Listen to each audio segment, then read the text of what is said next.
When I'm in real writing mode, and I've been a full-time writer for more than a decade, I sit down at my desk at 9 o'clock in the morning.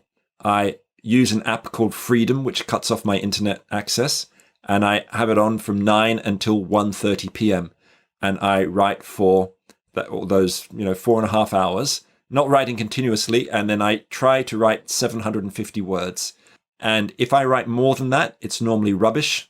If I write less than that, I don't care, as long as I've been there at the screen, at the keyboard, and absolutely focused with no distractions around at all. Hi, I'm Brilliant, your host for this show. I know that I'm incredibly blessed. As the son of self-made billionaires, I've seen the high price some people pay for success, and I've learned that money really can't buy happiness. But I've also had the good fortune to learn directly from many of the world's leading teachers.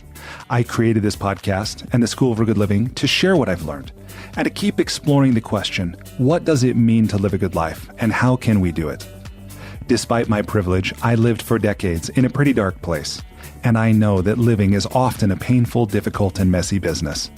But I also know that it can be wonderful beyond imagination, and that it's a skill at which we can improve. That's why every episode is a conversation with an author who's an expert regarding spirituality, health, relationships, work, rest and play, or money. I also ask my guests about their creative habits, routines, and mindsets, and what they've done to get their books written, published, and read. If you're ready to be, do, have, and give more, this podcast is for you. Welcome to the School for Good Living. If you are concerned about the future of humanity, about the quality of life on planet Earth, this interview is for you. Today, my guest is Roman Krznaric. Roman is founder of the world's first empathy museum. He's a founding faculty member at the School of Life in London, and he's an empathy advisor to organizations including Oxfam and the United Nations. Roman is author of at least 6 books, with his latest book, The Good Ancestor, A Radical Prescription for Long-Term Thinking. Roman has also given a TED Talk called How to Be a Good Ancestor. It was released in October of 2020. It's already been viewed more than 1 million times. This book and this TED Talk contain many insights about what it means to live well, to be responsible, to take care of the earth, to look forward to those who will come after us, and in many ways to practice what indigenous cultures have called seventh generation thinking. But as a practical matter, how do we do it? Well, Roman breaks that down, gives us some specific ideas and some inspiration. In this conversation, we talk about transcendent goals, what they are, why they matter, what it means to be a good ancestor, how to do it. We talk about the idea of being a time rebel, someone who is committed to the idea of intergenerational justice, and someone who practices deep love for the planet. We talk about something Roman calls the marshmallow brain versus the acorn brain. We also talk about the idea of citizens' assemblies, cognitive empathy, what it is, why it matters, how to practice it. Roman says, and I agree with him, that at this moment in history, our species is suffering from an acute crisis of perspective. Here's one example. From 1970 to 2016, the average period of stock holdings on the New York Stock Exchange fell from 5 years to just 4 months. I thought that was an interesting fact. And by the way, with this book, The Good Ancestor, The Edge from U2 says of this book, "This is the book our children's children will thank us for reading." You can find Roman online at romankrznaric.com. Krznaric is spelled Krznaric. With that, I hope you enjoy this conversation with my new friend and deeply thoughtful human being, Roman Krznaric.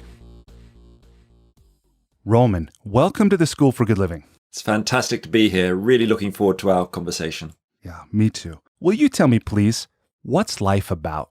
I think going back through all of human history, humankind has asked themselves this question.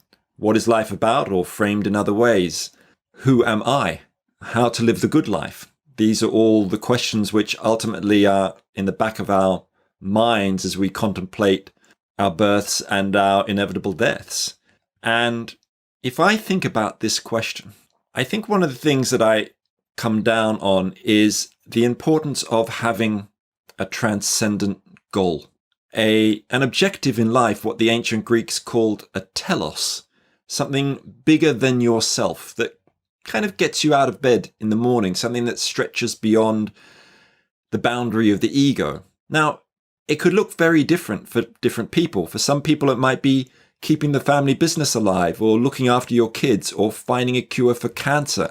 I mean, there's all sorts of different things, but I think the key, and I think this is one of the lessons that I have taken out of my study of human history and culture, is that it's not enough to look just inside yourself. One has to have something outside yourself in order to find meaning, to find purpose. And of course, I'm not the first person to say this. You can pick up Viktor Frankl's book, Man's Search for Meaning, or many others, and find a similar kind of message. And I think one of the really important things about it is that the result is that the goal that you might have may not necessarily bring you great joys and happiness in a day-to-day sense. It gives you something bigger than that. All right. Well, thank you for that. I want to start this conversation by asking you about your role as a gardener. I understand that you spent time planting trees at Oxford College, and you've learned a few things from that and since then. But will you tell me, why did you plant trees and what did you learn? That's such a beautiful question. I became a gardener partly because I was frustrated with being an academic. I had been a political scientist for some years. I'd written a PhD about politics, and I felt it was time to put my hands in the soil. And so I did a qualification as a gardener, and then I got a job as a very lowly paid sort of fourth under gardener at an Oxford college. And so immediately there was something very interesting for me going on, because at just a few months before, I'd been teaching at universities like Oxford. In fact, I'd been teaching at Cambridge University, sitting on the high table. And then the next moment, now I was on the low table as a gardener, and I was having these college professors walking past me and students walking past me, ignoring me as I was sitting on my hands and knees weeding in the rain. And I think, in a way, I learned two things. One, I learned something about respect. I hadn't really realized that I needed a kind of sense of recognition from others so much. Just that nod of someone saying hello to you as they're walking past you, as you are weeding on your hands and knees. I had until then thought I'm a kind of self-sufficient person. But actually, I realized that, I didn't want them to tell me I was a brilliant gardener. I just wanted them to say hello. Because ultimately, what I realized is here I was with the other gardeners trying to make this incredible Oxford College garden beautiful and ecological and put in bat boxes and introduce native ferns and things. And no one seemed to be taking any notice. And so there was a lack of human relationship in it. And that was very important for me, because I realized that actually I'm not immune to the need for some kind of recognition, let's say. It's the acknowledgement of humanity at its basis sense. I guess the second thing I learned was something about time. I remember this moment when the head gardener said, okay, we're going to plant 100 trees. And I said, why? Look, there are beautiful, huge trees all around this garden that's been here for hundreds of years already. And he said, well, look at those willows on the riverbank. They're going to be dead in 50 or 70 years. So we've got to put something in their place. And of course, that there is an ethical lesson, a lesson that can be found in most religions or ethical systems, which is the idea of, planting a seed, a tree that you'll never see mature within your own lifetime, seeing yourselves as part of an intergenerational lineage of some kind that stretches long into the past and far into the future. And I think that idea, of planting the seed, planting a sapling, most of us can connect with that. We've grown, whether it's basil in your kitchen or planted a giant oak tree in your garden if you have one, but can connect with that idea of something existing way beyond us, but having brought it into existence. And so I think that experience of being a gardener and just planting a lot of trees, back-breaking work actually, was actually really wonderful, because it took me out of those short-term cycles of time that we are also caught up in. We're looking at our phones on average 110 times a day, but that short-term immediate gratification response is only part of who we are. We have evolved to think long term. It's just we don't switch on that part of our brains very much. What do you think of that? Well, I didn't believe that I was a person who looked at my phone that many times a day until I installed Moment on my iPhone, and was shocked to see that it's pretty close. Quite that high. It's a little lower, but still. It's shocking. I tried Moment as well. Oh my goodness. Yeah. But then, I explain that away by saying, look, my phone is my flashlight to help me find my way to bed. It's my alarm clock first thing when I wake up, and so much in between. My camera, like it is for pretty much all of us, our clock. But this idea of, short-termism. And what I love and what you're saying is that that's only one part of us. But the other part, that long-term perspective, or the one that has the sense of being connected to something greater than ourselves, I think we have an innate, yearning for that, but we don't know how to find it now that our society's institutions are breaking down. And that's one of the things I'm super interested to explore with you is what you call an acute crisis of perspective, something that we're suffering from as a society.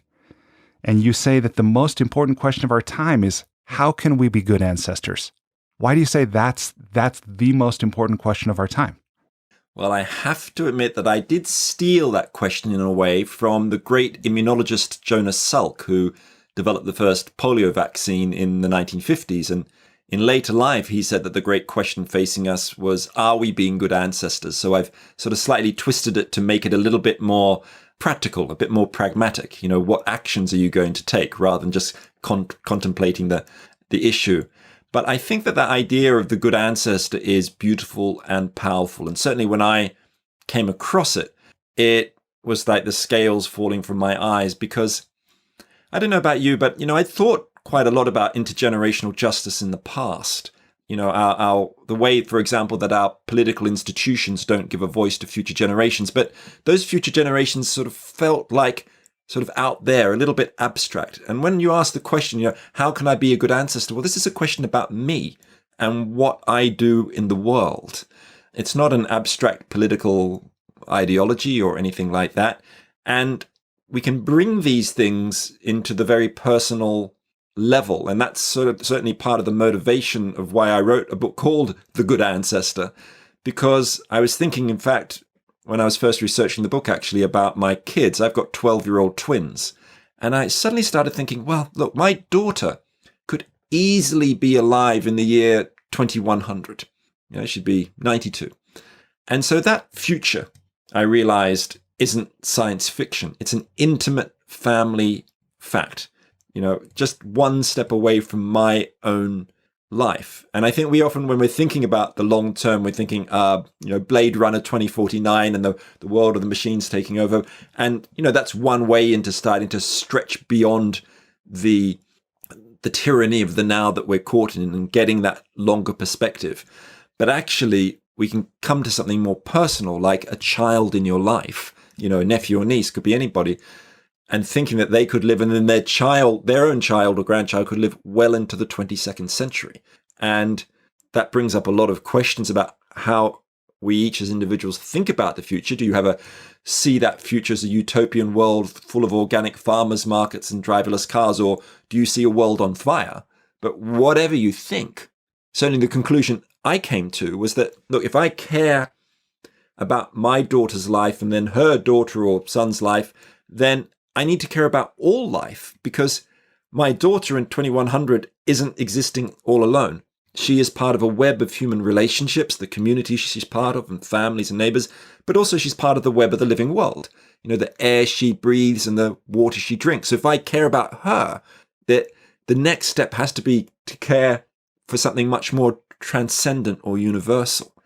And I think, in a way, this is one of the great questions of the art of living, which is, how do we shift from the individual to the collective, from the personal to the transcendent? And I think as human beings, we often need bridges to do that. Yes, you can go and, sit in a mountain in the Himalayas and get to that place of transcendence. That is one way. But I think a more everyday way is, there's just one example. Think about a young person in your life when they're older, and try and make that connection and think about its implications. I think that's a beautiful perspective. And I remember it was just a few years ago that I learned, like maybe I became aware that we're always living into some future. We have some concept of what the future contains. What do you mean by that? So as an example, I have a daughter who's now 17. And I asked her how she and her friends saw the future. And I think I probably asked it in a leading question, as a leading question about, do you think, that we'll survive as a species or something like that? And her response was no. Her response was basically, me and my friends think we're all screwed. Like, there's no hope. We're destroying the environment. Politics are screwed up. The wealthy, income inequality just continues to widen. Basically, we're all screwed.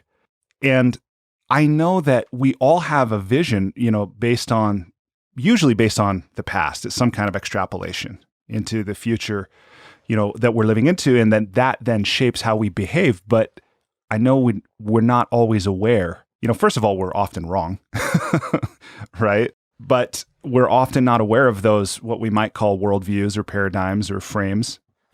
And that idea that we can choose another one is really fascinating to me. So as you talk about this, about being a good ancestor and looking to the future, I wonder how much of this work is there's a moral imperative to it of choosing to believe or commit to, a certain kind of future. That's an interesting question. I think there is a question here about human agency. I mean, I believe that nothing in history is inevitable until it happens. And that if you look through the human past, we have taken, as individuals, but also collectively, decisions to go in different directions. So just one example, I live in the United Kingdom. Now, the United Kingdom is no longer a colonial power in India.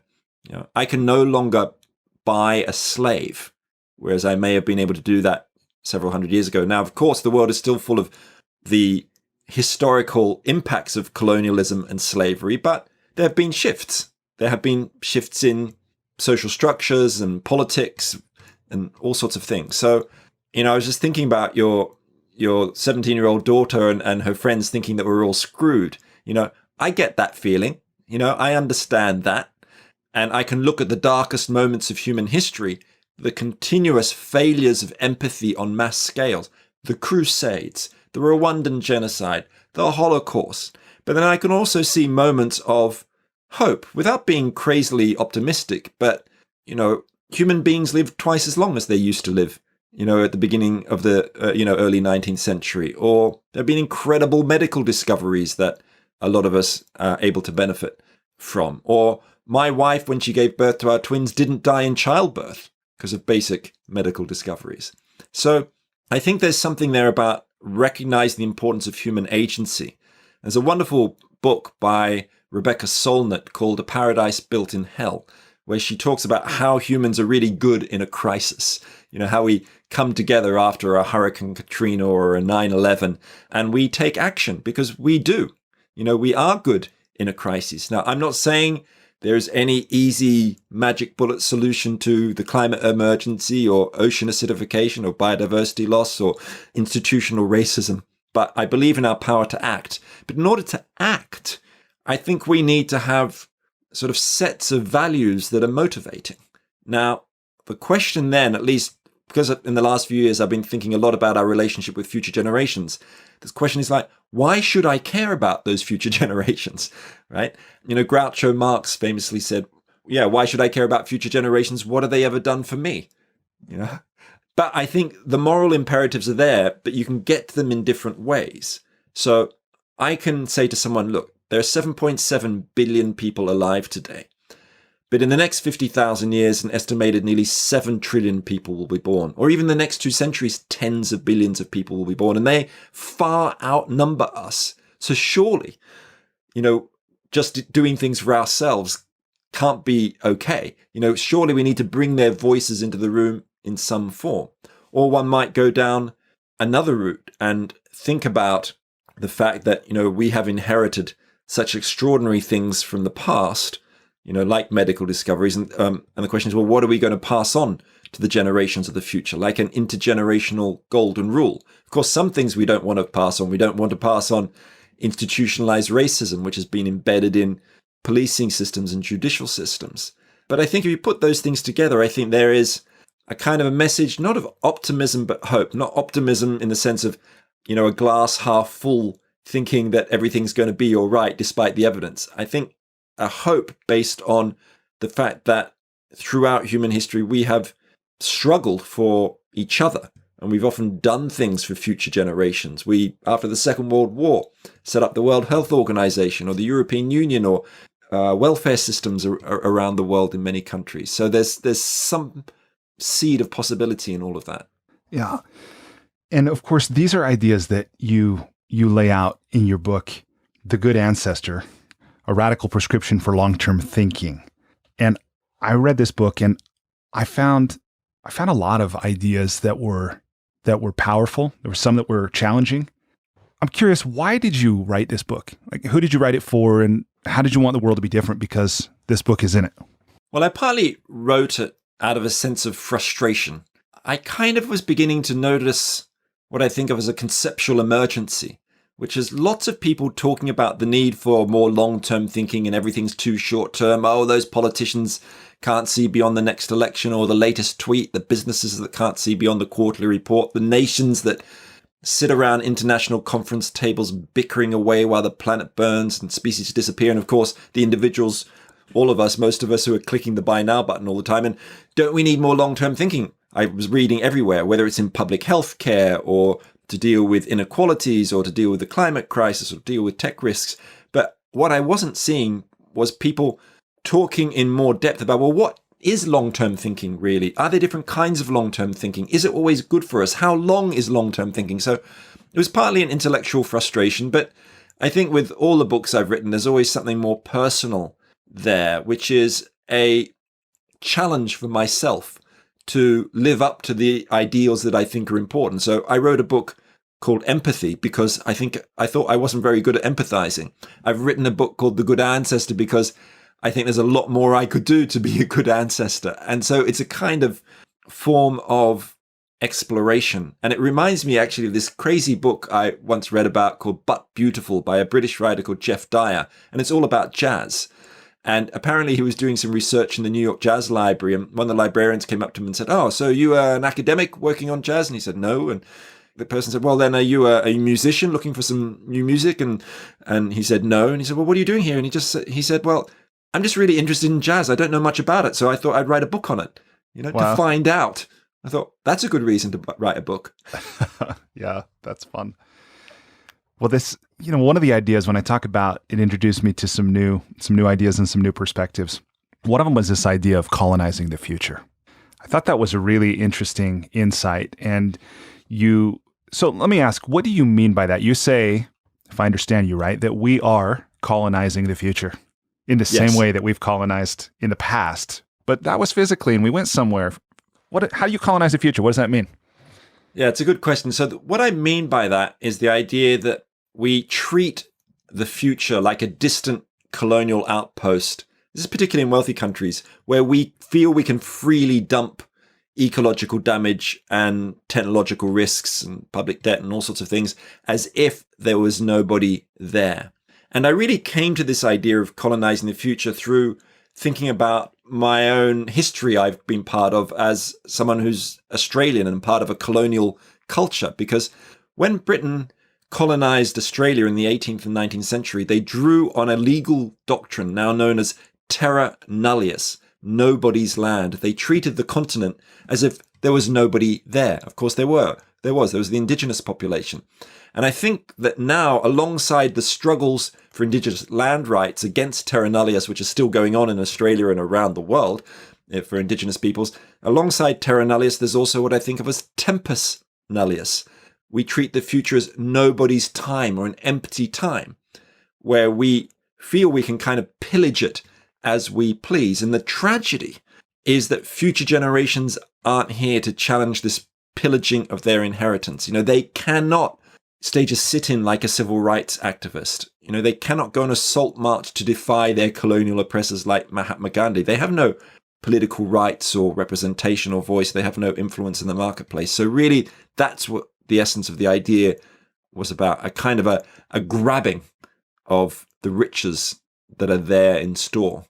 Yeah, and you go on and you support this by talking about how even 30, 40, 50 years ago, there was virtually no discussion of future generations in policy and other kind of legal documents, legislation, and so forth.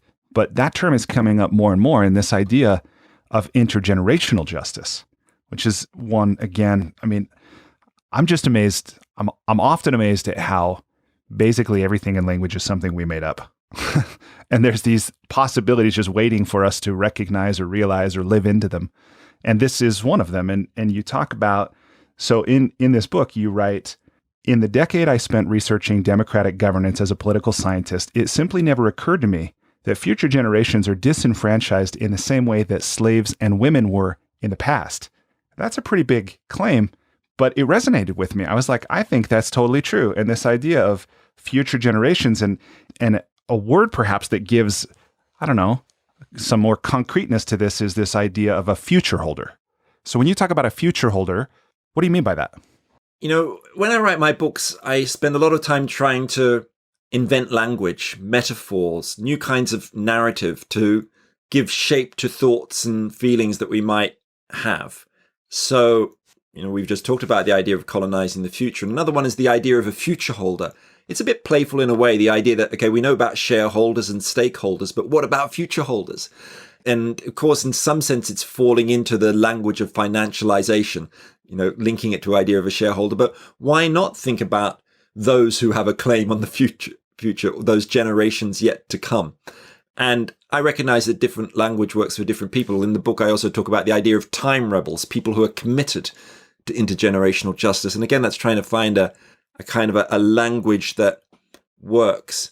And I think, in so many of the great philosophical issues and moral issues that we are exploring in our lives and in our societies, often there are already the great ideas lying around if we know where to look. So when it comes to intergenerational justice, well, you can easily look to Iroquois or Lakota Nation people, all sorts of, or First Nations peoples in Canada, who've drawn on ideas, for example, of seventh generation decision making community decisions based on the impact 7 generations from today. Even in the Moluccas Islands in Asia, they use 7th generation decision making. I spoke to a village elder recently. He said, well, we look forward 7 generations and backwards 7 generations as well. And so a lot of indigenous cultures have something in there. Then the question is, okay, how can we respectfully not steal, but adapt those ideas into a hyper individualist consumer society, so it can do some work in Miami or Shanghai or Dubai. That's harder work to do, but I think it's possible.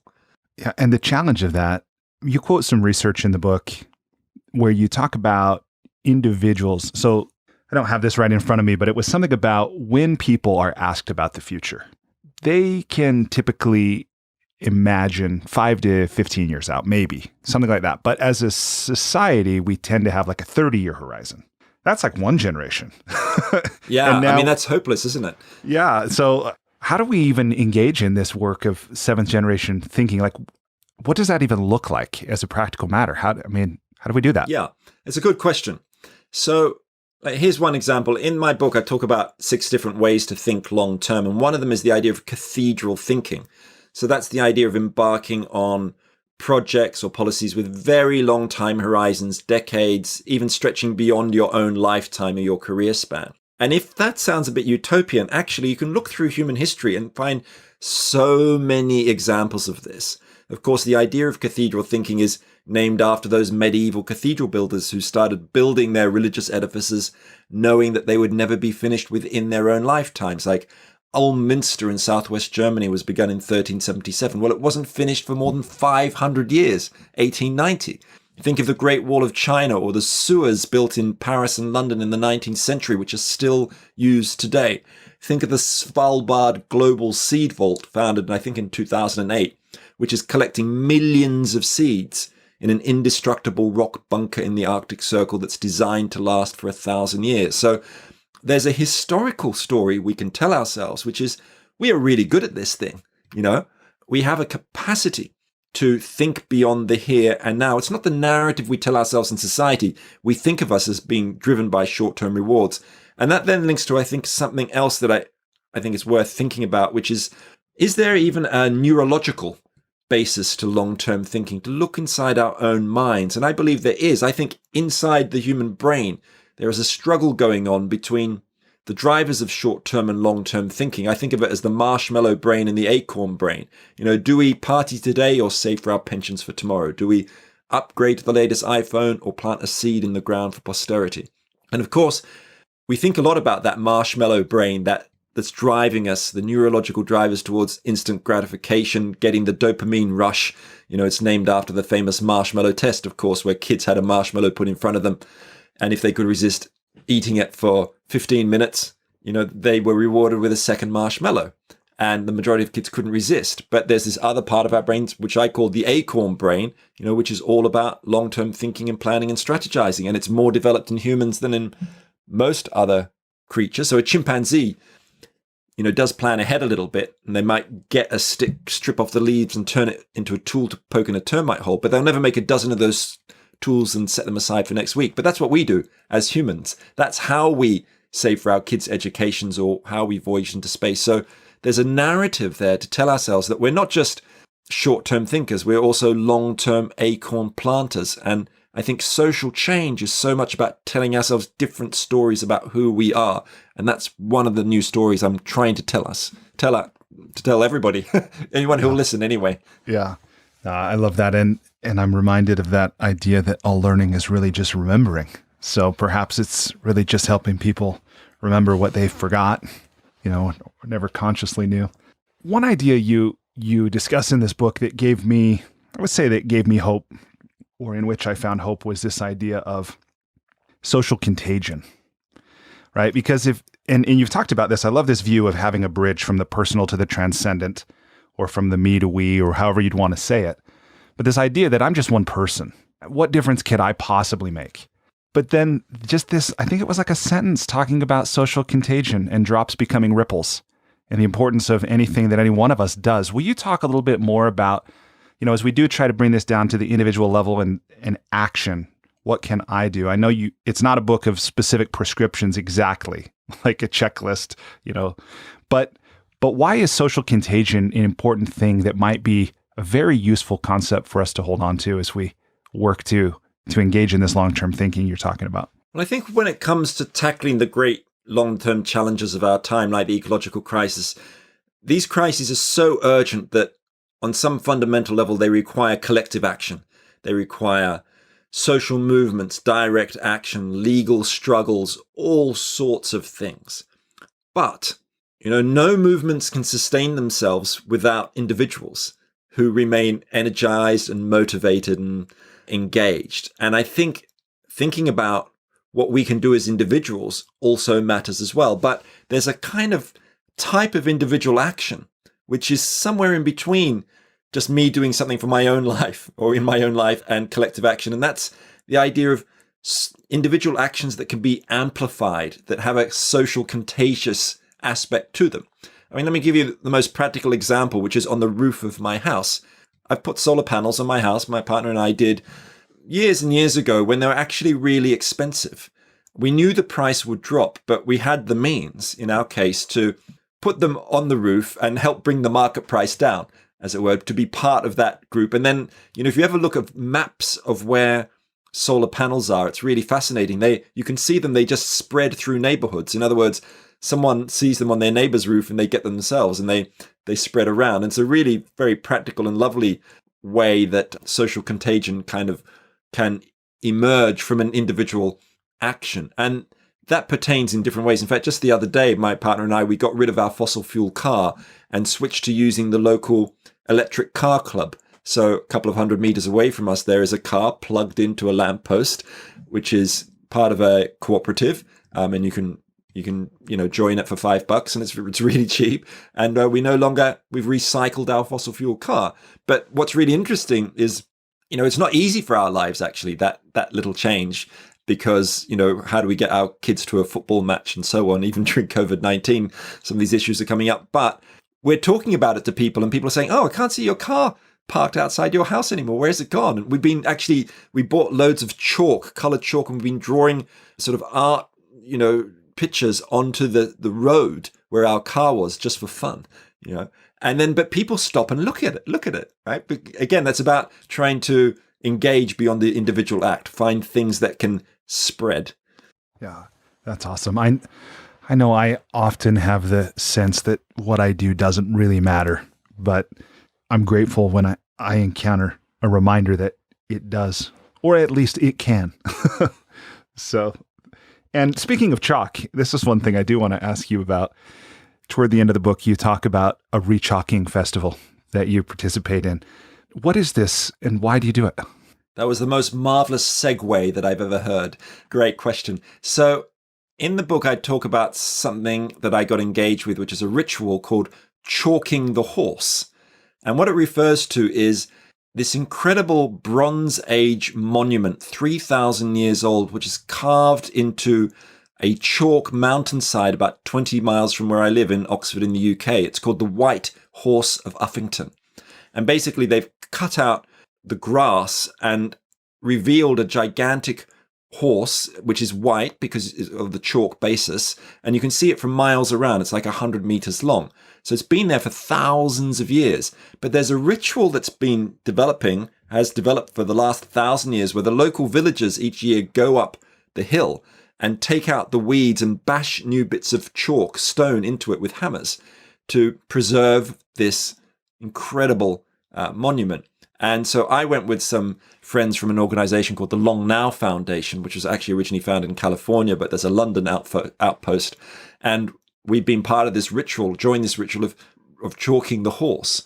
And I think it speaks to something about deep time, really, the idea of maintenance, in this case, the maintenance of a cultural icon in a way. And I think we can look around in our lives and think about what are the things that I want to maintain, to preserve for posterity. And I think, human beings, we love rituals. We're good at ritual, actually. And if you want to change a society, you need to create new language, new narratives, but also new rituals around which we can organize ourselves. I think you're right. I think to a large degree, we've lost our connection to ritual and ceremony and initiation, these kinds of things, as more and more people become spiritual but not religious, or, they're the nothings or whatever you would call it. And where for so long, those things, ritual, ceremony, have been associated with a religious service of some kind. And so it's really interesting for me to hear this kind of ritual with the Uffington White Horse that this entire, community participates in and has for thousands of years. And as far as I understand, it doesn't have a religious, overtone. And I'm just wondering where else could those exist, or do they exist? Maybe we're not aware, or how can we create more of those that would be in service to a long future? Because we can just invent our own rituals. That's the great thing about the human imagination. So I invented one the other day. I turned 50. And on my 50th birthday, I gathered together my kids and my partner. We went on a bike ride about 10 minutes from our house. There is a tree, an ancient yew tree. It's nearly 1,000 years old. So we went to the tree, and then the great thing about it is you can climb up it and actually sit inside it above the ground in the branches. And we had my 50th birthday picnic in the tree. Wow. And which might sound a little bit crazy, but actually it was about trying to get in touch with a deeper sense of time, because we knew, and we were talking about the fact that this tree had seen the English Civil War in the 17th century. It had been there during the time of the Black Death in the 14th century. It will be there long after we are gone.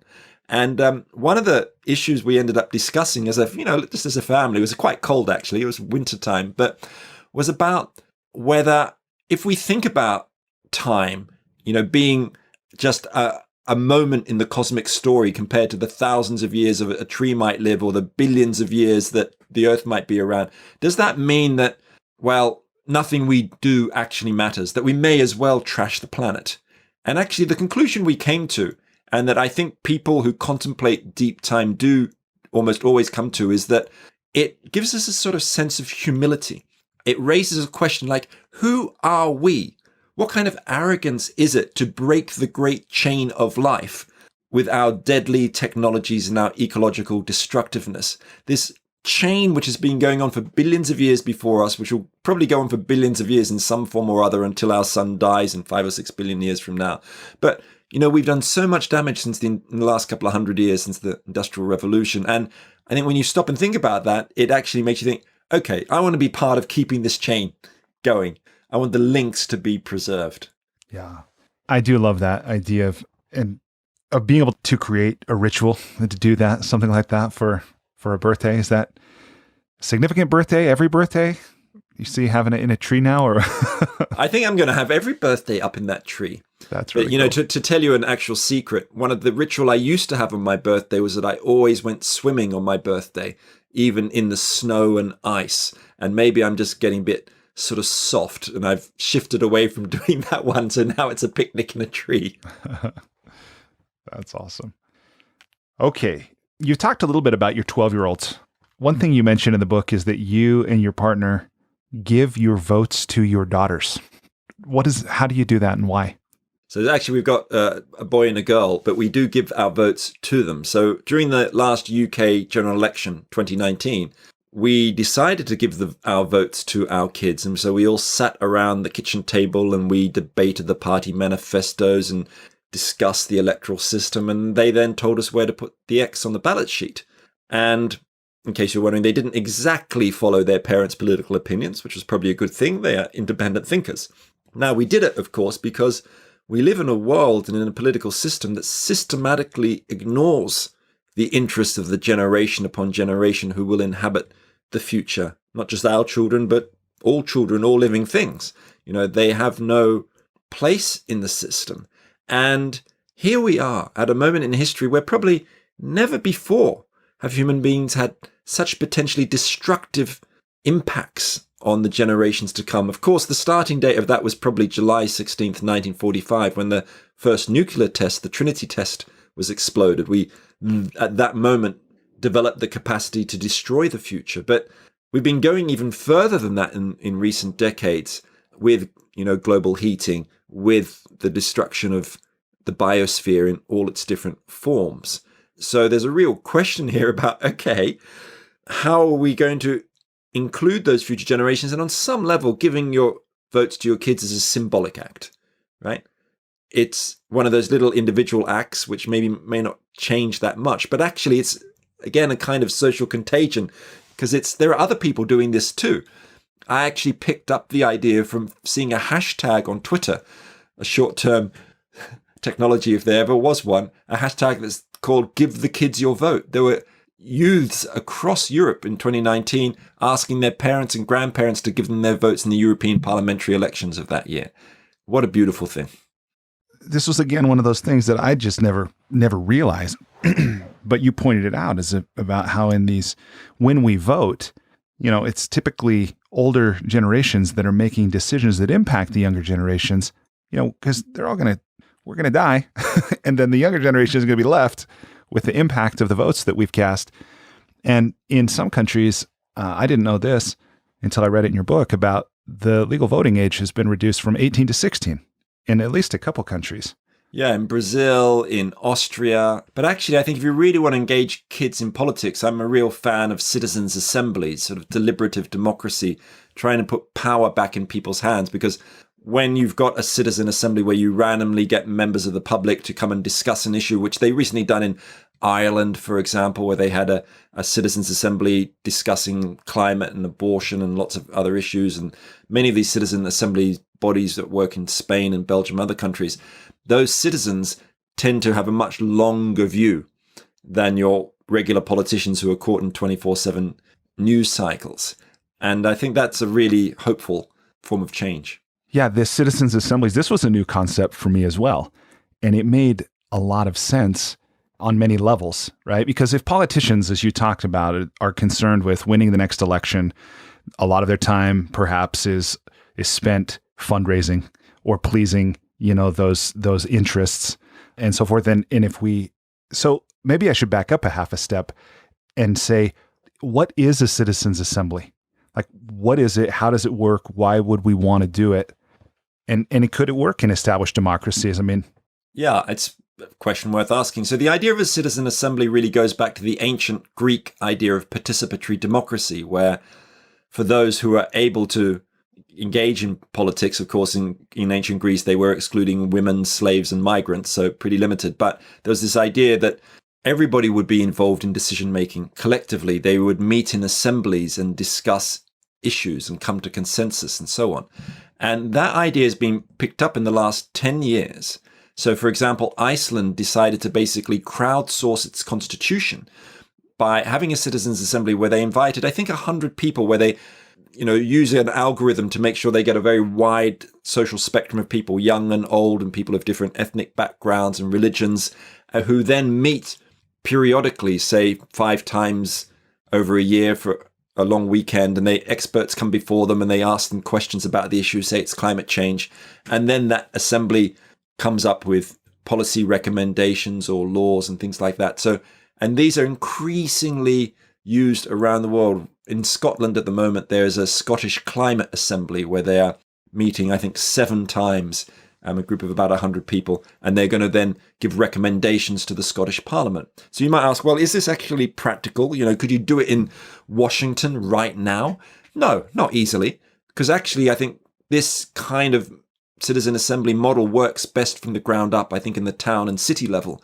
And there's a really interesting example of it in Japan called the Future Design Movement, which is actually directly inspired by the Native American idea of 7th generation decision making. What they do is they invite local people to discuss and draw up plans for the towns and cities where they live, and typically split them in 2 groups. Half are told they're residents from the present day, and the other half are given these like ceremonial robes to wear, almost kimonos, and told to imagine themselves as residents from the year 2060. And it turns out the residents from 2060 systematically advocate far more transformative change, whether it's healthcare investment or climate change action. And that model is now being used in big cities like Kyoto. It's even being used in Japan's Ministry of Finance, I found out the other day. So why not export it to the towns and cities of the United States or Canada or Brazil or Australia or wherever? Because this is happening. They're in Japan, ultra-modern society, admittedly with long traditions of ancestor veneration, but they're really practical about this. We can do this change. Representative democracy as we currently have, it's only been around for a couple of 100 years. It's a kind of baby in the terms of political history. Let's reinvent it. We know it's past its sell-by date. I mean, just look at the rise of far-right populism across North America, Brazil, Europe, everywhere. Certainly it needs revamping because faith in traditional parties has plummeted everywhere. Yeah, for sure. Okay, I've asked almost everything that I intended to ask before we began our interview, but let me ask you, I thought this was a masterful way of framing things. The QWERTY problem. Yes, the QWERTY problem is a design problem that we are lumbered with, which is the fact that if you look down at your keyboard, it has been arranged actually for the way typewriters worked in the 19th century. The first typewriters were designed so that the keys that were commonly used were kept very far apart so that they wouldn't jam.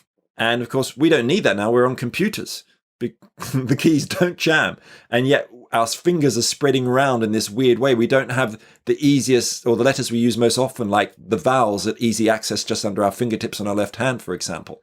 And so there's a design problem that we've just held on to this ridiculous design of our keyboards. But this is the same for our political and economic systems, because our political systems, representative democracy, nation states, or our economic systems, consumer capitalism, were designed in the 18th and 19th centuries during the Holocene, and we have now shifted into another era, the Anthropocene, where we have become the weather makers. We've created the kinds of problems that those political systems and economic systems weren't designed to deal with. The way electoral democracy works wasn't designed to deal with huge long-term problems like climate change or the potential impacts of bioweapons or synthetic biology and designer babies and all these things which are going to have impacts for decades. Sea level rises going on for 100, 200 years. they just don't make sense. So it's a little bit like having these ridiculous keyboards that we've still got, the QWERTY problem. We need to fundamentally reinvent the core institutions of society, which sounds, well, that sounds impossible, right? But we do reinvent. You don't have to have a QWERTY keyboard. Yeah. I thought that was such a great way of setting that up and explaining, and again, something right in front of us, literally right in front of us that we live with. Okay. And then for sure, I would be remiss if I didn't ask you about empathy. Like how does empathy factor into this? And I know you've done a lot of work around empathy, even creating an empathy museum that people can tour online, right? And so forth. So will you talk about the role of empathy in your work and why it's important to us, how we can have more of it, or anything else you want to say about it? I can talk about empathy for hours. I have spent 2 or 3 decades researching it and writing about it and talking about it and thinking about it and trying to live it as much as I can. So the kind of empathy I'm particularly interested in is what psychologists call cognitive empathy or perspective-taking empathy. So it's about trying to imagine yourself in the shoes of another person, someone who might have very different cultural or religious or political views than you, trying to sort of step inside their skin, a kind of To Kill a Mockingbird kind of idea of taking the perspective of the other. Now, there's another kind of empathy called affective empathy with an A, which is about sharing people's emotions. So you look at a child's anguished face and feel anguish yourself. That's empathy, but affective empathy. But I'm more interested in the other type, because this is the one which helps us bridge social divides, to try and step into the shoes of the kind of people you may not normally think about. Someone who's homeless living on the street, someone who's beaten by a police officer because of the color of their skin, someone who's living on the other side of the world and has experienced an earthquake. And, I've written books about this. I founded this museum. The museum's kind of interesting because it's playful yet powerful.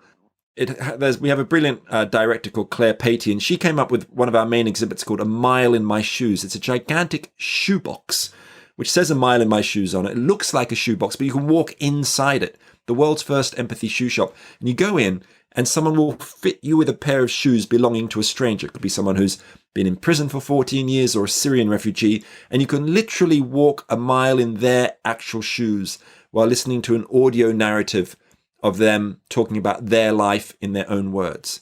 So it's very personal. It's sort of quite enveloping. And this shoebox has traveled around the world. It's been in Seattle. It's been in Siberia. It's been in Sao Paulo in Brazil. Right now, it's in Sydney, Australia. And it's experiential change, literally putting on someone else's shoes and hearing their story. It's powerful. But if I were to point out a limitation of it, and this is not a critique of the artwork itself, but it's just the nature of it, it's very difficult to put on the shoes of someone from a generation ahead, or 5 generations or 7 generations from now. We can't put on their shoes. We can't hear their voices or listen to their stories. How do you do that empathizing with people who aren't even here? How would you create an empathy museum exhibit that gave you that kind of same visceral insight and feeling as when putting on someone else's shoes from today's world and listening to their story that they've been experiencing? And that's a kind of artistic challenge to create an exhibit that would do that. But of course, it is the political challenge of intergenerational justice. And so one of the core reasons I wrote this new book, The Good Ancestor, was to try and explore the idea of how do we step into the shoes of future generations? How do we empathize with them? And some of what we've talked about has already really touched on that, like the idea of imagining a child in your life living into the 22nd century and using that as a bridge to a transcendent connection with all future generations is one way of making that empathic link. But I'm not saying it's easy. Yeah. It is, as you asked that question, how do we do that, or what does it look like? What came up for me is it sounds like a spiritual act. Like there's to me, that's how I would describe it, is that the effort, whatever, the selflessness, the generosity, the creativity in that, but how to do it. Interesting. But it can also come out of, yes, it is a kind of a spiritual transcendent act, but it can also be powered by other things like curiosity. Sure. I mean, the great oral historian from Chicago, Studs Terkel, who was the master interviewer of people from different realms of life, talked a lot about curiosity, about being interested in other people, being more interested in them than you are interested in yourself. And that's the beginning of empathy, I think, discovering how other people, strangers, even your loved ones, see the world, having adventurous conversations, talking about love and death and legacy and meaning, which of course is what you're doing, on this podcast, what we're doing right now. And it's very important because this is part of how we change through the power of curiosity and conversation. Yeah, no doubt. Well, I know we've covered so much. I want to just be sure if there's anything that we haven't talked about related to the Good Ancestor, deep time, empathy, anything in this part of the interview before we go to the Enlightening lightning round or the creativity and writing portion. I want to give you a chance to make sure we explore that if you want to. Well, I think that we've explored lots of fundamental things, but if it comes down to one thing, it comes down to that question you asked in the beginning, which you drew from my book, which is, how can we be good ancestors? That's something we can just carry around with us as an existential talisman, a kind of rule of thumb, to ask yourself that question in the first thing in the morning or last thing at night or whenever you want to do it. That kind of question is something that can just get our mind whirring at high speed or very, very slow speed. But a kind of existential question like that, I think, is a guide to this kind of issue of our connection with the billions upon billions of people who've been going to inhabit the future. With any luck. That's right. Okay. Well, with your permission, I want to go ahead and transition us now to the Enlightening lightning round. How you doing? Great. I don't have no idea what this is going to be about, so I'm very excited. Okay, good. Question number 1. Please complete the following sentence with something other than a box of chocolates. Life is like a acorn growing into a mature oak tree. Okay, question number 2. Here I'm borrowing the investor and technologist Peter Thiel's question. What important truth do very few people agree with you on? That we spend too much time looking inside ourselves, and we discover ourselves by looking outside ourselves through outrospection as much as introspection. Okay. Question number 3. If you were required every day for the rest of your life to wear a t-shirt with a slogan on it, or a phrase or a saying or a quote or a quip, what would the shirt say? Carpamus diem, which is the plural of carpe diem, seize the day. Carpamus diem means let's seize the day together, because this is about collective change. That's awesome. All right. Question number 4. What book, other than one of your own, have you gifted or recommended most often? A book called Ways of Seeing by a British art historian called John Berger, written in the 1970s. And that was the book that made me realize that the ideas that I have been shaped by culture, the advertising industry, communities I've grown up in. I'm the inheritor of ideas, and maybe I don't need to accept all of those assumptions and prejudices that I have been bequeathed by my culture. Very powerful, and it is such an original book, Ways of Seeing. Awesome. Okay. Let me just ask on the topic of books. What are you reading right now? Right now, I'm reading a biography of the science fiction writer and historian H.G. Wells, who wrote The Time Machine in the 1890s. And he was an amazing guy. He shaped a whole generation before the First World War and really invented the realm or the sphere of futurology. The idea of thinking, well, if you've got archaeology which looks into the past, let's have a futurology that looks into the future. So it's actually a book called A Man of Parts by David Lodge. It's a fictionalized biography of H.G. Wells. Sounds fun. Someone once pointed out to me that if time travel were possible, we've already invented it. I love that.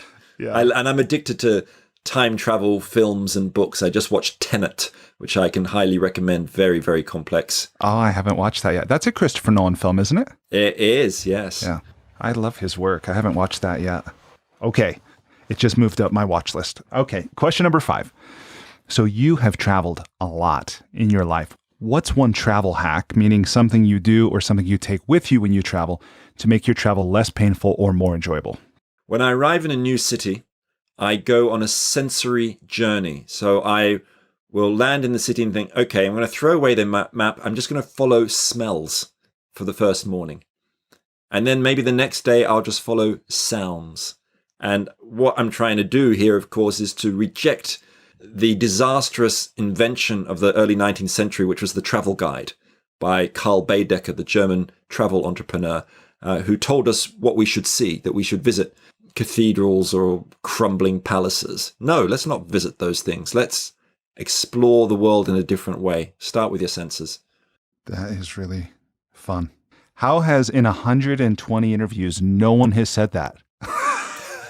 Because they haven't read my book, The Wonder Box, where I discuss it in the chapter on the senses. No, the chapter on travel. Actually, that book in the US is called How Should We Live? It's what history can teach us about life. That is awesome. That is really fun. Okay, question number 6. What's one thing you've started or stopped doing in order to live or age well? Something I started doing was making furniture, trying to make chairs and tables and all sorts of things like that. And to my shame, I've stopped doing it, even though I love it so much, that idea of craft. And I've made a chair which has no nails in it, which has no glue in it, using 18th century methods. And it's a chair I sit on most of the day. And yet I've stopped doing this thing that I love. Isn't that ridiculous? Why don't we do the things that we love? What makes us stop? I think it's probably different for each person, isn't it? But I'm sure there's themes and commonalities: responsibility, guilt, the perception of selfishness. I once met this composer. I once met this music professor who I saw cycling past my house this morning, but I interviewed him about 30 years ago for a project. And I remember him saying to me, he said, composing is the thing I love most but do least. And I think it was really confronting for him, because it wasn't just a question of time. There was something about engaging with the thing that you love, almost destroying it in some way or not meeting your own expectations. There are common themes. I think you're right. Yeah. And, I have something like that in my life. I collect pinball machines. I love pinball. And I literally don't play a game a week. I'll play occasionally with friends or family or something like that. But then one day I realized, and I've had them for decades, and I thought, it's the idea of pinball that I love. It's the art, but that's it's all the right. music. What's wrong with that? Yeah. So it's interesting, the things we love the most and do the least. Well, I've got thousands of books. Most of them I haven't read, but I love books. I'll never read the books that I have, but I like to honor them by just, I guess, it's possessive and individualistic. I want to own those books, but I love putting the authors I love next to each other, or authors who may not like each other next to each other. That's great. I just saw on Twitter, someone had tweeted a little video of Umberto Eco in his library. Have you seen that video? No, I haven't seen that video, and I love Umberto Eco. Yeah, it's like a 45-second clip of him searching down a single book in his library, and it's vast. It's really remarkable. I read somewhere, actually, I don't know if it's true or not, but apparently he doesn't like wasting time. Is he still alive, Umberto Eco? Yes, I don't he must know be, for yes. sure. But he didn't like wasting time, so he tries to do everyday things twice as fast as normal, like brushing his teeth and eating and so on. I think that's ridiculous, especially for someone who's a kind of historian at heart. That's funny. That's great. Okay, so that was about books. Let's go to question number 7, which is, what's one thing you wish every American knew? What is my answer to that? Well, no. Oh, yes, I know. That was sudden. The history of their continent. It's the history, of course, of the invasion of the continent, and also the geological history of their continent. The deep history of their continent, to get away from the idea that this is a young nation, just a couple of 100 years old, which, of course, has been done by so many great writers and thinkers like Howard Zinn in his book, People's History of the United States, trying to reconfigure what that history is. But I think, if we don't understand where we have come from, where are we going to go? All right, question number 8. What's the most important or useful thing you've ever learned about making relationships work? To make a relationship work, 2 things are required. One is to listen out for the other person's feelings, and the second thing is to listen out for their needs and let them know you understand their feelings and needs. That's the basis of actually a therapeutic approach called nonviolent communication, invented by Marshall Rosenberg. I steal it from him because I found it works. Yeah, it's powerful. I came across that book after listening to Esther Perel talk about how it was a big part of what's informed her work. That question at the beginning of what disconnects us from our compassionate nature and how can we remain connected. It's easy to grasp intellectually, but in the moment of an upset or a misunderstanding, for me at least, it's not always easy to practice. Oh, it's a nightmare. It is so hard. And then you get the thing is, you might ask the other person about their feelings and needs, and they don't care about your feelings and needs. Then what do you do? Yeah. It's tricky business. Yeah, for sure. But I think what we need to think of ourselves as kind of empathic journeyers, though, in that sense of always on that journey of trying to understand the other. I think that is one of the keys to making relationships work. It's not the only thing, but I've certainly found that it's one of the ultimate social glues. Yeah. Well, then this question, I'm going to go back to the number 6, the one thing you've started or stopped doing in order to live or age well. Is there anything else, anything to that? Something I've started or stopped doing in order to live or age well. There's 1,000 things. There's all the rituals I've invented. Every morning when I get up, I go into the garden and try and find one thing that has changed.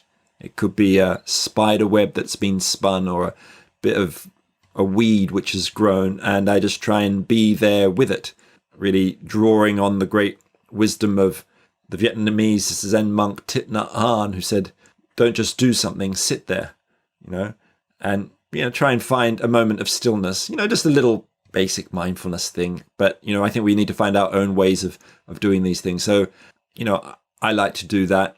I mean, there's probably a lot of things that I've stopped doing in my life, but something, it's the things that I find hard to stop doing which are interesting. Why do I keep losing my temper with my kids? Right? Now, I lose my temper with my kids, not like all the time, but in really inappropriate ways. And I know I lose my temper with my kids, not when they've done something bad, but when something's going on in my life, like various stresses of also certain kinds. I would love to stop that. I would love to stop that, but it's so wired. It's so tough. Question number 9 is about money. It's aside from compound interest, what's the most important or useful thing you've ever learned about money? Or what's something you're sure to always do with it or you never do with it? I think the most important thing I've learned about money is that we live in a monoculture of money. By that, I mean, we only have one currency, in general, in any one country. And in fact, one could invent a whole load of different currencies and have an ecosystem of different kinds of money for different uses. And people are starting to do this, inventing electronic currencies which are only used by charities and non-profits and are traded that way. And exactly where that money has come from, that it hasn't come from an oil company, but it's gone through the route of a charity. So let's invent the kinds of money that we need to solve the problems that we have. And this goes back to ideas of, for example, local exchange trading schemes or time dollar schemes, this kind of thing where you've got barter systems developing where a community will invent a currency in order to enable, I will go and, mend your wall and you'll pay me in groats or whatever your currency is. And in exchange, you'll do something for me, some skill that you have. And let's not just be trapped by the monoculture of the dollar or the pound or the euro. But I partly learned that because my wife happens to be an economist and she's very interested in inventing new kinds of money. I love, by the way, the way she framed the way our economy functions about take, make, use, lose. Yes, that's right. Of course, she's written a book called Donut Economics, which is all about trying to create regenerative economies and get away from that take, make, use, lose linear economies, which are so destructive for our material footprint. I can only imagine what the dinner table conversations are like in your home. Who's going to do the washing up? Like not anybody else's dinner conversation. Yeah. No, we do actually talk about ideas quite a lot, I have to admit. That's fun. Okay, so congratulations. You have survived the Enlightening Lightning Round. I love those questions. They're wonderful. I've learned so much, and I'm having fun sharing people's answers to that because I think most people are interested in all of those things. So, and I thought many of your answers were great. I totally want to do that sensory tour now when I travel somewhere. So the final question really here in the lightning round is, if people want to learn more from you or they want to connect with you, what would you have them do? Well, I mean, the obvious answer is read a book I've written, but books aren't for everybody, of course. So I would say that what I'd like to offer to people is a thought experiment, which I call the dinner party of the afterlife. So imagine you're dead and you go into the afterlife and you're invited to a dinner party, and there in the room are all the other yous who you could have been if you had made different choices. The you who became an alcoholic and wrecked their life. The you who never bothered to make your marriage work and it fell apart. The you who nearly died in a car accident and radically changed your life afterwards and went down a path you really cared about. You know, the you who threw in your boring job and actually did what you loved. And you can look around at this room in this dinner part of the afterlife and ask yourself, are there any of these alternative yous who you'd rather be or possibly become? Some of them you might envy. Some maybe you'd like to be or become. But contemplate that dinner party of the afterlife and see where it leads you. Because ultimately, everything I write about is about making different kinds of choices. Awesome. Well, thank you. I just love the name of that, the dinner party of the afterlife. Yeah, wouldn't you love to be there? It sounds kind of freaky. Like, I might try it out. See how you go. See who you meet. See which of the selves that you meet. I've got a feeling you've already had a lot of encounters with your many selves over the years. I've definitely done the rocking chair test thing. What's that? When you imagine you're 95 years old, sitting in your rocking chair on the porch, reflecting on your life. And, and again, this is just based on extrapolating forward the path you're already on. But now you're at the end of your life looking back. Are you grateful? Are you full of regret? It's a little bit like this, but not. It's exactly like that. That's exactly why I developed it, by that idea of, writing your own obituary, the rocking chair test, or The Death of Ivan Ilyich by Tolstoy is also a story about exactly that. And then I've tried to sort of give it a slightly different twist. But it is ultimately a regret analysis methodology. I'm part of a group of entrepreneurs, and we take a retreat each year and we program it. So we have specific conversations. We'll read a book and, sometimes have other people come in and talk to us and things like that. And a couple years ago, one of the activities we agreed to do, and I proposed it, was to write our obituary and share it. I was the guy that proposed it and I didn't do it.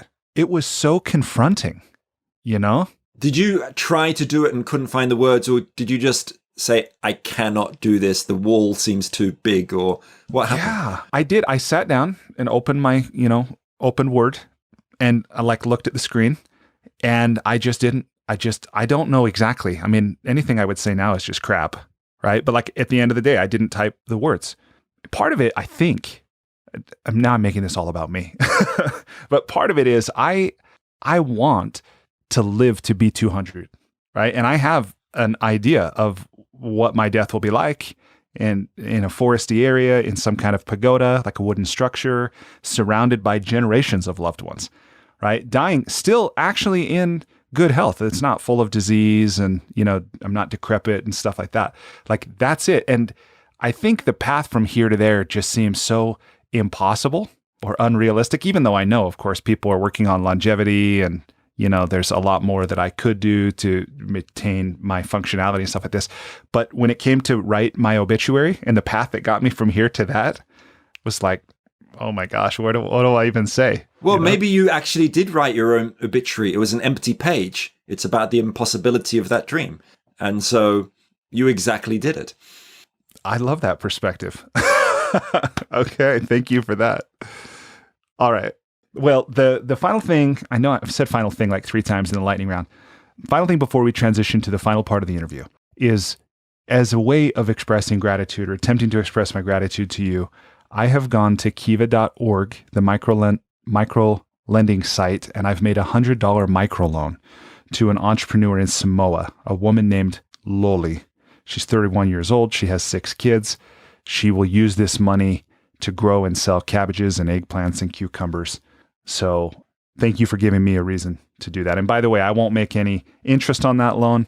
The person who runs that funding Operation in Samoa will, and hopefully it will be a virtuous cycle. So thanks for giving me a reason to do that. Well, thanks for doing that. And it really links to that discussion we were just having about the reinvention of money. I mean, the whole micro banking, micro lending explosion really is a way of trying to reinvent our relationship with money, as it were, and trying to distribute it in new ways and be creative with how we use it. So I think that's I love that. Yeah, that was fun. Okay, so the last few questions, and I realize I didn't ask about the Long Now Foundation, and I do want to. Yeah, you don't need to at all.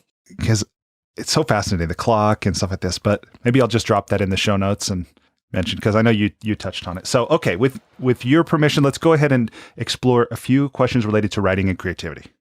When did you first know you were a writer? Well, when I was about 18 or 19, I started writing a lot of short stories, and they were terrible, absolutely hopeless. They were so derivative. I was just copying Hemingway or Bruce Chatwin or whoever I was happening to be reading at the time. But I knew then I wanted to be a writer, even though I luckily realized those short stories were quite abysmal. And so I left fiction aside and thought, okay, if I'm going to be a writer, I need to live a bit. So in fact, I stopped writing and I went and did stuff. I went and worked with refugees in Guatemala. I went and lived in Spain and lived in the United States and did all sorts of things. And then I came back to writing at a later stage. Wow. What is your writing routine like these days? So my writing routine is absolutely standard, I think, for a lot of writers, which is when I'm in real writing mode, and I've been a full-time writer for more than a decade, I sit down at my desk at 9 o'clock in the morning. I use an app called Freedom, which cuts off my internet access, and I have it on from 9 until 1:30 p.m. And I write for those 4.5 hours, not writing continuously, and then I try to write 750 words. And if I write more than that, it's normally rubbish. If I write less than that, I don't care, as long as I've been there at the screen, at the keyboard, and absolutely focused with no distractions around at all. And, through at least recent history, last couple of 100 years, so many writers do something pretty much like that. Who has been influential? Who have you known personally? I realize there's probably a lot of inspiration in books, both in fiction and nonfiction and so forth, but who are some of your teachers? Who's been influential in your development as a writer, and what have you learned from them? So one of them is a historian called Theodore Zeldin, who I worked with for many years, who wrote a very beautiful book in the 1990s called An Intimate History of Humanity. So it looked at the history of love and death and curiosity and fear, and tried to show us how the way we think about love and death and curiosity and fear have been shaped by the past. We've inherited ways of thinking about love. For example, the romantic ideal and the idea of a soulmate. Well, that was an invention of the 18th century. You can find elements of it in the ancient Greeks, but, and so we go around looking for soulmates, or maybe there is no such thing, but that's a historical idea. And so his writing really influenced me because, firstly, it opened me to the subject area of the history of the emotions, which I'd never really thought about, and how I'm a product of the past. But also in terms of writing, he was a very eminent historian and academic, but he wrote incredibly accessibly. He didn't show off, and I learned from him not to show off, about all the clever things that I knew and all the articles that I'd read and so on, but to really think about writing in a way that I wanted my mother-in-law to read, stuff that she wouldn't be intimidated by, but was still equally profound. This is not about dumbing anything down. This is about actually just getting rid of the clutter. Particularly, for me, I'd been an academic, a political scientist for some time. I had to spend many years writing out my academic apparatus and language, which was, I think, holding back my capacity to communicate. I learned that a lot from Theodore Zeldin. That's awesome. What for you is the most challenging? What the most or one of the most challenging aspects of writing? And what's something that you find to be very rewarding? I guess the most challenging aspect of writing is writing. Hemingway once said somewhere, writing's easy. All you have to do is sit down at the typewriter until your fingers bleed. Well, yeah, that's how it is for me, that it is a struggle, because I'm not like Mozart, who'd be riding along in a carriage and would dream up his next composition, and then the writing bit was easy. It was already all done. He just sort of wrote down the notes. No, I'm like, I think a lot of people, which is I work out the ideas as I'm writing them, that writing is part of the thought process. So my brain is in my fingers. And I think that's quite common. So that's kind of what it's all about for me. But that is a generally painful process because ideas are knotted together, and probably too much, I would say. I try and aim for a kind of simplicity of expression. I'm trying to take out the adverbs and adjectives and get to the heart of things. But I think in some of that, if I was going to critique myself, it would be not introducing enough ambiguity, trying too much to say things absolutely clearly. And that's a kind of disease that comes from the Western analytical tradition, let's say, which I'd like to let go of to some extent. What for you is one of the most rewarding aspects of being a writer or of writing? I have to sort of answer that in the opposite. When I'm not writing, the words that come into my head is I feel like my soul is darkening, going black, like it's dying. And that might sound a little bit over the top and melodramatic, but that's literally how it is. And one of the things that happens when a book comes out, it so happens that this new book of mine, The Good Ancestor, has been very popular in many, many countries, and Zoom and so on has also enabled me to talk to people around the world. But what it means is that I haven't yet embarked on my next book project. And partly I feel a very strong moral obligation to the advocacy work of writing this book, which is to, talk to people, organizations, governments, activists about what it means to be a good ancestor, whether they are school teachers or kids who are going on climate marches. Or the other day I had a conversation with a minister for the future from the United Arab Emirates, a totally different kind of person to talk to. I need to do that. I love that position exists. Yeah, Minister of the Future, isn't that cool? She's amazing as well. She's head of the government's 50-year development plan. How many governments have a 50-year development plan? But so writing for me in a way is about avoiding that feeling of the waste of my life, that darkening soul. And that might just sound just too negative in a way. Of course, writing gives me joy, but it's mostly when I've finished. But I feel I must do it. It's such a deep part of me now. And I'm very driven in that way. I'm very ambitious, not for, worldly success, but for, if I'm really honest, about creating a kind of body of work which has meaning beyond my own lifetime. It doesn't have to be attached to my name, though I think part of me, wants some of that. But it's actually I want a container for my ideas to go on into the future, to be useful to people in some way. Books are my chosen medium rather than, film or music or whatever it happens to be. Again, like that really resonates with me and personally, and it also squares with things I've read. I remember reading, I thought it was such a fabulous book, The Daily Rituals, How Artists Work by Mason Curry. Have you seen that? I haven't read that. No. I think it's fantastic. Down. Yeah, he's gone and written probably 500 word, like these miniature profiles of these writers and some scientists. Darwin is in there and some others, but Benjamin Franklin is one of them. And the one I remember from Franklin, he talked about his need to write was like the need to be milked. So like when you talk about your soul is darkening, it's kind of a poetic description, but I think it's probably the same thing Franklin felt. Like there's... Actually, I don't think it is. I think he's like those people that have a lot of ready-formed thoughts. So it depends what you think milking is like, whether you think it's a difficult or an easy extraction, as it were. Right. I've got a feeling he'd actually worked out a lot of his thoughts and then sort of put them down a bit like Mozart, I would have thought with Franklin, whereas and did less of the thinking on the page itself. I might be wrong about that, actually. I mean, he certainly was a maniac, in all the good ways, his sort of obsessiveness. Yeah. And made him, achieve extraordinary things. Yeah, so prolific. Well, and two, I think of that, the quotation, Abraham Maslow, about, and I'll get this wrong, but something to the effect about a painter must paint, a musician must make music if he is ultimately to be at peace with himself. And this about, I've had this kind of inquiry for myself of, are writers just waiting to be expressed or realized, or can anyone, right? And in the same way, I think anyone can eat or talk. Of course, virtually anyone can write, but I think there is a special kind of person who is a writer, and I think about Isaac Asimov, the science fiction writer, when he was asked by Barbara Walters, what would you do if you knew you only had 6 months to live?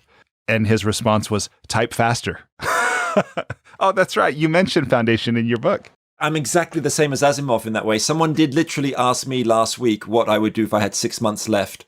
And I said I would finish writing the book I was working on, or write another one, or rewrite one that I've already written, which hasn't been published. I mean, I would literally do that after I'd seen my family and spent lots of time with my kids and stuff like that. But, I think that the challenge I would put to you with this, and I'm sure you thought about this, is that idea is, writers are writers, or, artists are artists, has a sort of a bit of a feudal aspect to it, doesn't it? This idea that we're kind of born into something, a structure, and that we must therefore live out our fate. And, of course, I know you're not saying that this is, you're not trying to express a kind of a feudal world view, but, there is something in it though too, that I feel like a writer in that sense that you're talking about, or that Asimov probably felt. It feels so natural. But, I grew up with books all around me. My stepmother, when I used to come home from school each day, used to put a book on the bed of some kind, of anything. It could be about the Aztecs, it could be about the history of the Bessemer converter, it could be a novel. Every day I had a book as a gift to contemplate, and she never said anything. It was like a secret. And how could I not become a writer? Yeah, that's fun.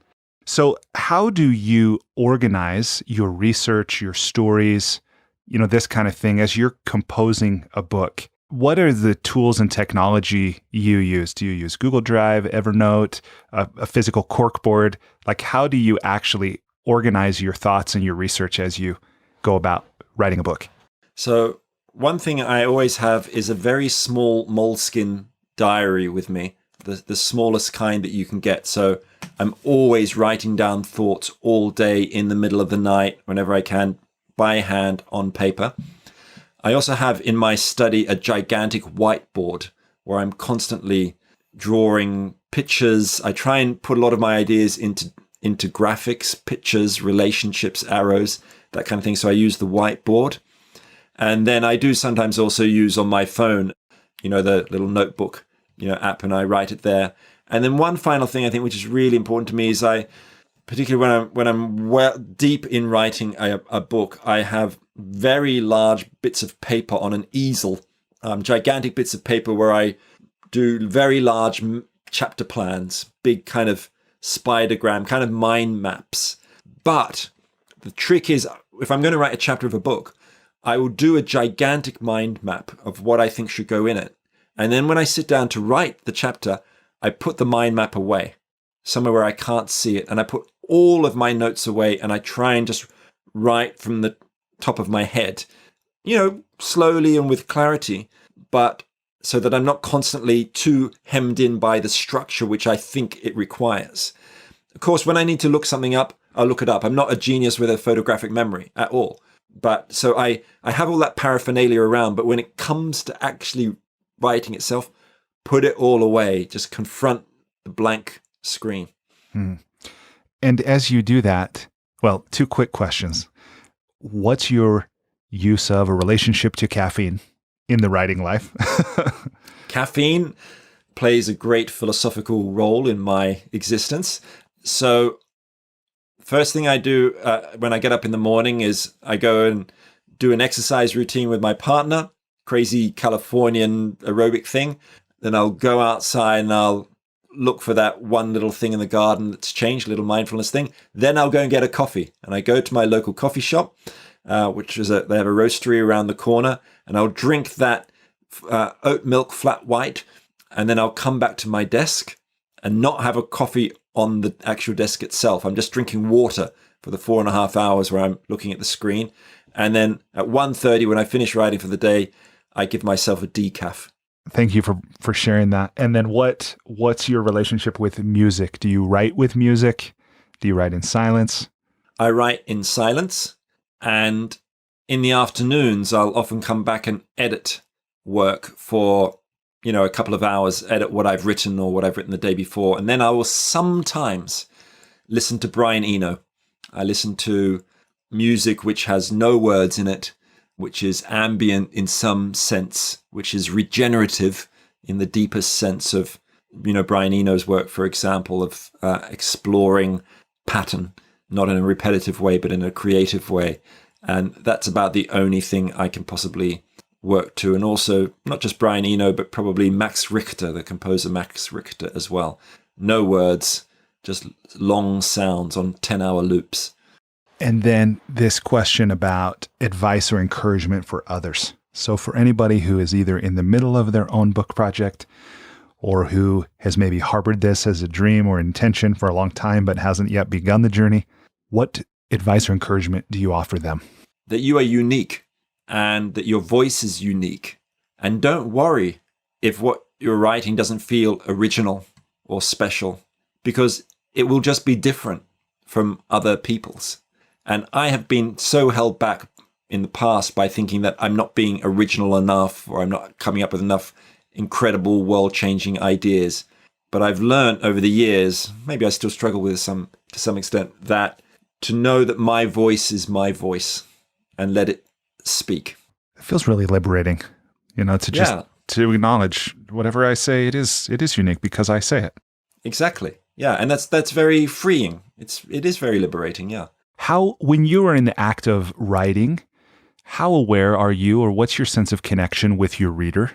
So when I'm writing, I have readers in mind, but not just readers. I have people from my life in mind. So I imagine my grandmother, long dead, is over my shoulder looking at what I'm writing. Now, the thing about my grandmother was that she was a very bohemian, non-conforming person. She was a communist, nudist, vegetarian, all three wrapped into one. She was a wild thing. But I imagine her looking at my work, and I'm not to check whether it's ideologically correct, but whether I am breaking out of conformity, whether I am doing more than just repeating and mirroring the culture around me. So I imagine her looking over my shoulder, and that's the most powerful presence that I have. And then I also, on the other end, I do have the idea of readers, particularly my mother-in-law, who isn't actually that interested in my work. So that's why I like to imagine what she would think of it. And I always read out after every paragraph I've written, I read it out loud, and I imagine her listening to it, seeing whether she might, turn her head and say, "Oh, that's kind of interesting." That's fun. So last few questions here. You gave a TED Talk. You've given more than one. But your TED Talk, How to Be a Good Ancestor, I thought was fabulous. It's clearly a different TED Talk done in the time of COVID, right? But will you talk a little bit about your experience creating that and delivering that? So that TED Talk, How to Be a Good Ancestor, is a very short one. It's only 7 minutes long, because when TED decided that they were going to continue doing big global TED events, but they knew they couldn't have people on the stage, they decided to shorten the talks, because people were doing so much, looking at so much stuff online. So when I wrote that talk, I wrote it sitting on the beach while my kids were around throwing sand at me and stuff like that. I wanted to be away from all of my books and computer and claptrap. I wrote it by hand in the first draft, and it went through many, many drafts, and I spoke it out loud dozens and dozens of times, just to, whenever I spoke and I paused for a moment, I changed the wording. When something kind of didn't sound quite right, even if I couldn't put my finger on it. And so, I was constantly kind of performing it, as it were. And, that's an important process to go through, because a TED Talk, of course, is spoken, and you're trying to write words which have to do more than words on a page. They have to be part of a theatrical experience for the listener. And I guess the other thing I thought a lot about was the kind of language I was using. When you've written a book, which is 100,000 words long or something, or a 7-hour audiobook, my book is, and then you're trying to put it in a 7-minute talk. What do you do? And those are big choices. And I decided to focus in that talk on the kinds of topics where I thought there were ideas there that could be amplified. So I talked in it about citizen assemblies and the future design movement in Japan, because I thought, the audience of a TED Talk, if this talk goes well, over 1 million people could watch it. In fact, they have. And that means I can reach lots of people with good ideas. So I'm going to do what I think people can get up and use in some practical way. Yeah, awesome. Thank you for that.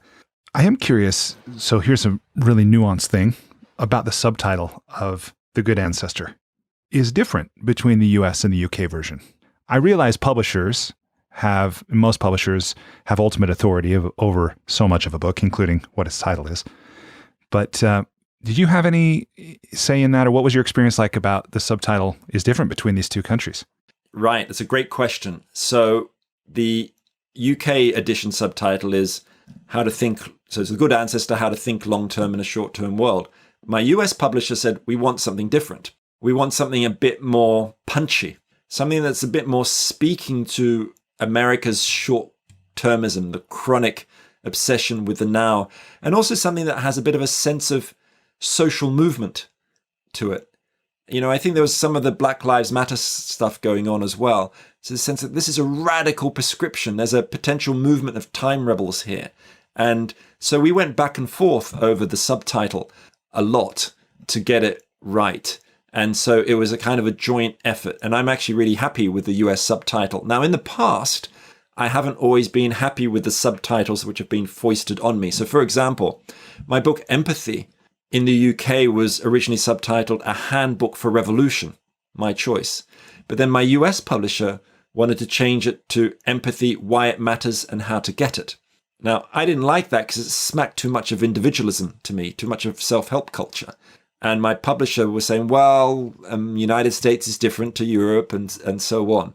And I still, to be totally honest, find it difficult to utter the words of that subtitle, Why It Matters and How to Get It, because it seems so antithetical to the sense of collective change which drives that book and all my books. But when it comes to The Good Ancestor, a radical prescription for long-term thinking, I like that. We debated a lot the idea of a prescription, whether it sounded like a medical prescription or a prescription I'm telling you what to do. But in the end, we agreed it was all okay. Right on. Yeah, I was curious personally, but also I think for anyone who is interested in living the writer's life, just learning sometimes, hey, these are different between countries and the author doesn't always have authority, and things like just. Absolutely not. Oh my goodness. I got the Brazilian edition cover sent to me the other day, which I basically have no control over, and I didn't like it. And there's not much I can do about that. It's just the way the contracts work and stuff. It's a very practical thing. There's certain things you have control over and some things you don't.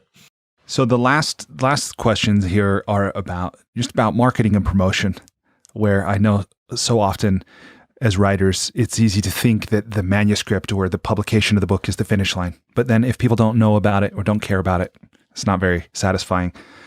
And what have you learned about marketing and promoting books that has been useful or interesting to you?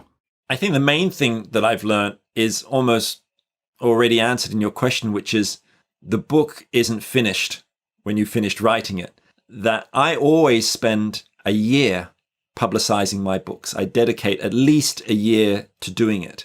And I've also learned that even though I've had wonderful publishers and wonderful publicists who've supported my books, that I need to create a whole strategy myself in order to do that. And again, just in very, very practical terms, over the years, I've found publicists who I like working with. So often when I'm working with a publisher, often a big one like Penguin, Random House or something like that, I will ask that the publicist who helps, promote the book in the media is they hire a freelance person that I've worked with in the past, that I have a relationship with, who I know reads the book, who understands how I think, who, when they're pitching things to the New York Times or the Guardian newspaper, know my voice, what I'm willing to write or talk about or not. In a way, actually, finally getting to it, that relationship with the publicist is actually one of the most important things I've learned about, to really talk to them, become friends with them, in a genuine way, find someone that you like working with. Because in the end, look, how many people bought Thoreau's Walden? About 500 people. How many people bought Orwell's A Homage to Catalonia? About 500 people. So many great books. Those are the ones that got out there after failing immediately. Most books are not read. And that's the tragedy of the writer's life. And so you must, if you care about the ideas and the language, your narrative, you must dedicate time to something that goes beyond writing on the page. It might sound and feel dirty to you, but if you love writing, you will do more than be a writer. Well said. The Edge gave you a fantastic blurb for this book, and he's not the only person who's well known that's spoken kindly, favorably of the book. How do you secure those? Yes, how do you get a quote from somebody? Funnily enough, in the past, when people have been asked for quotes from my book, normally about 1 in 10 people who are asked will say yes. Weirdly, when it came to this new book, almost everybody said yes. But then how do you get those people? Well, sometimes the publisher have their own contacts. So, a publisher that may have worked with authors in a similar field, and they will ask that one of their authors to look at your book. And that's how you get some quotes from people you don't know. And then there are getting quotes from people you do know. And that's a very tricky thing. I happen to know quite a lot of well-known writers, and almost all of them I would never ask for a quote because there's too much nepotism. It gets complicated. What if they don't like the book and so on? And I rarely give quotes for books from friends of mine. So actually one of the good ways to get quotes is to ask a friend, like if because I know well-known writers, I might ask a well-known writer, who do you think I should get a quote from? Someone who I don't know, who might find this book interesting, and they might do it in an introduction. And then that person who maybe doesn't know me, but is a well-known person, might give the quote. Now, when it comes to The Edge, how did I get a quote from The Edge? I don't know The Edge. Well, I do know now, but I didn't before. It so happened that I did know the musician Brian Eno, because he's involved in the Long Now Foundation, where I'm a research fellow. And he's very interested in long-term thinking. And I had asked him to provide quotes for the manuscript of to comment on the manuscript of my book. I wanted his intellectual input into it. So I sent him some early drafts. And as he was reading it, he sent me a text one day. He said, would you mind if I shared the manuscript with my friend The Edge? Because, of course, Brian Eno had produced U2, many of their albums. And I said, yeah, sure, send it along. And that's how The Edge happened to read the book, because he happens to be interested in intergenerational justice. Yeah, and he was kind enough to offer a quote. That's fantastic. And what a brilliant approach about just asking, who do you think I should ask, of a friend, and putting that bit of distance, but getting that. That, by the way, just reminds me of, I've interviewed a few people who are Indigenous, and they talk about if you're looking for a healer, because they never refer to themselves as healers or shaman or medicine people or whatever, you'll say, do you know anyone who could help me with my knee? That's so funny. Okay. Well, Roman, this has been amazing. I'm really grateful to you. And you really have inspired me, from birthdays in trees to chalking the horse to the long-term view, and what you've done with what you're doing with your career, your encouragement and advice for writers. Thank you so much for making time to share your experience and your insight with me and with everybody listening. Well, it's been a huge pleasure to go on this conversational journey with you. It's been really wonderful. And this historian who I worked with, Theodore Zeldin, who wrote An Intimate History of Humanity, once did say to me, he said, a satisfying conversation is one which makes you say what you've never said before. And I think we certainly did that, and I've certainly done that. So thank you. Yeah, my pleasure. Despite living in an age where we have more comforts and conveniences than ever before, life isn't working for many people. Whether it's in the developed world, where we're dealing with depression, anxiety, addiction, divorce, jobs we hate, relationships that don't work, or people in the developing world who don't have access to clean water or sanitation or healthcare or education, or who live in conflict zones, there's a lot of people on the planet that life isn't working very well for.